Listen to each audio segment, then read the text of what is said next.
নমস্কার বন্ধুরা, বিনা রান্নাঘরে আপনাদের সবাইকে স্বাগত। আশা করি আপনারা সকলেই ভালো আছেন, আর আপনাদের ভালোবাসায় আমিও খুব ভালো আছি। তাহলে আসুন বন্ধুরা, আজকে আমি কি রেসিপি বানাচ্ছি তা আপনাদের সাথে শেয়ার করি।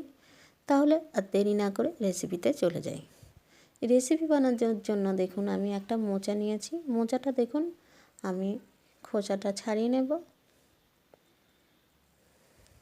বন্ধুরা, এই মোচার খোসা কিন্তু অনেকেই জানে না যে মোচার খোসা দিয়ে এত সুন্দর রেসিপি বানানো যায়। অনেকেই এই খোসাটা ফেলে দেয়।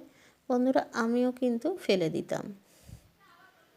বন্ধুরা, এই মোচার খোসা দিয়ে আমি একটা পকোড়া রেসিপি বানিয়ে দেখাবো। দেখুন এই খোসাগুলো নিয়েছি, ভালো করে পরিষ্কার করে ধুয়ে আমি বটি দিয়েই কেটে আনছি।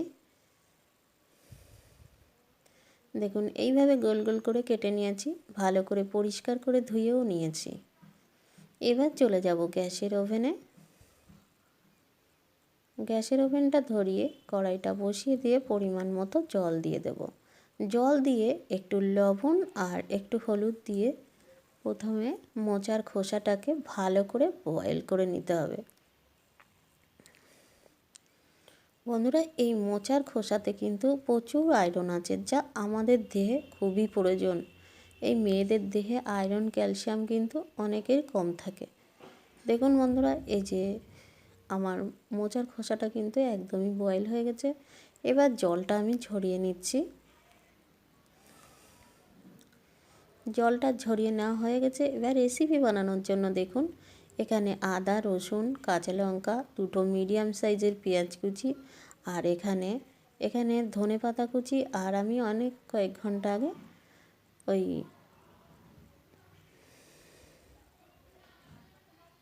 এবার দিয়ে দিচ্ছি দেখুন এখানে যে বয়েল করা মোচাটা ভালো করে পেস্ট করে নেব।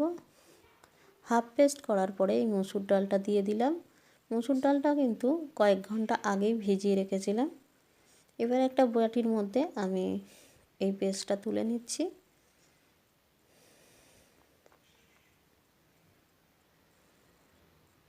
এই বাকি পেস্টটা আবার করে নিচ্ছি। দেখুন বন্ধুরা, আপনারা চাইলে কিন্তু মসুর ডালটা প্রথমেই বেটে নিতে পারেন, আর আমি কিন্তু একসাথে বেটে নিচ্ছি। দুটো লঙ্কাটা আপনারা বুঝে দেবেন। এখানে আমি দিয়ে দিচ্ছি রসুন কুচি আর আদা কুচি।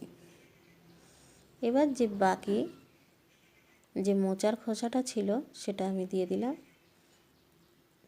এবার মিক্সিং জারের মধ্যে ভালো করে পেস্ট করে নিচ্ছি। এই যে পেস্টটা হয়ে গেছে। এবার আমি এই বাটির মধ্যে তুলে নিলাম। এবার এই পকোড়া বানানোর জন্য দেখুন দুটো মিডিয়াম সাইজের পেঁয়াজ কুচি দিলাম।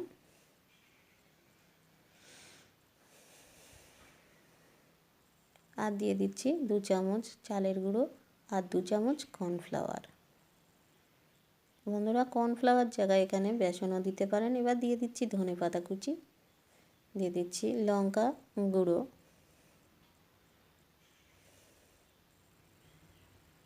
আমি এখানে একটু লাল লঙ্কা ব্যবহার করব। বন্ধুরা, চাইলে আপনারা এই লাল লঙ্কার গুঁড়োটা স্কিপ করতে পারেন। এবার দিয়ে দেব স্বাদ মতো লবণ, আর দিয়ে দিচ্ছি পরিমাণ মতো হলুদ, সামান্য মিষ্টি। এবার দিয়ে দেবো গরম মশলার গুঁড়ো, আর আমার ঘরে থাকা আমার হাতে তৈরি করা যে চাট মশলা করে রেখেছিলাম সেটা দিয়ে দিচ্ছি। এবার সব উপকরণকে ভালো করে দেখুন চামচের সাহায্যে মিশিয়ে নিচ্ছি। বন্ধুরা, এই মোচার খোসাটা যে এত সুন্দর লাগে তা কখনোই আমি জানতাম না।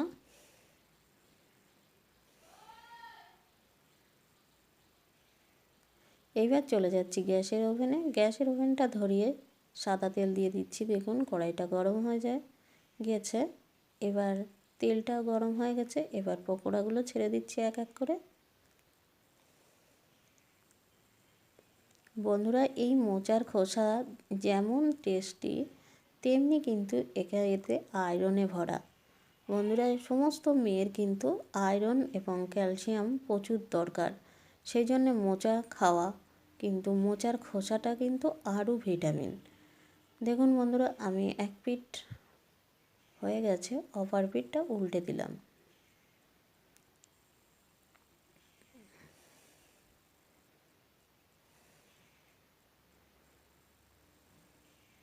এবার দেখুন পকোড়াগুলো হয়ে গেছে, এবার তুলে নিচ্ছি।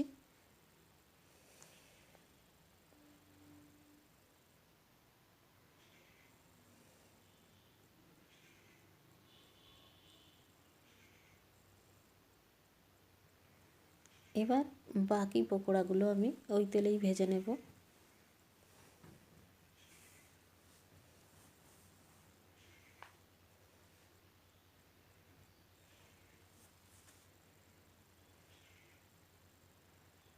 দেখুন বন্ধুরা, এক পিঠ হয়ে গেছে, অপর পিঠ উল্টে দিচ্ছি।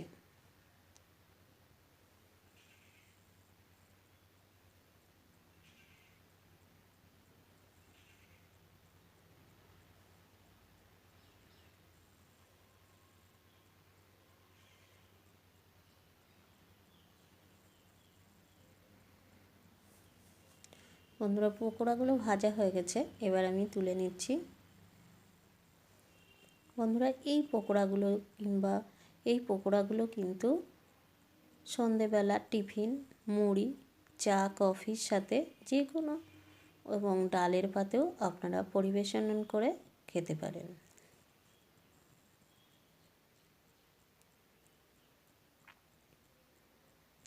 বন্ধুরা, ভিডিওটা ভালো লাগলে প্লিজ একবার বাড়িতে আপনারা রেসিপিটা বানিয়ে দেখবেন, কেমন লাগে কমেন্ট করে জানাবেন। ভালো থাকবেন, সুস্থ থাকবেন, লাইক, কমেন্ট, শেয়ার করবেন।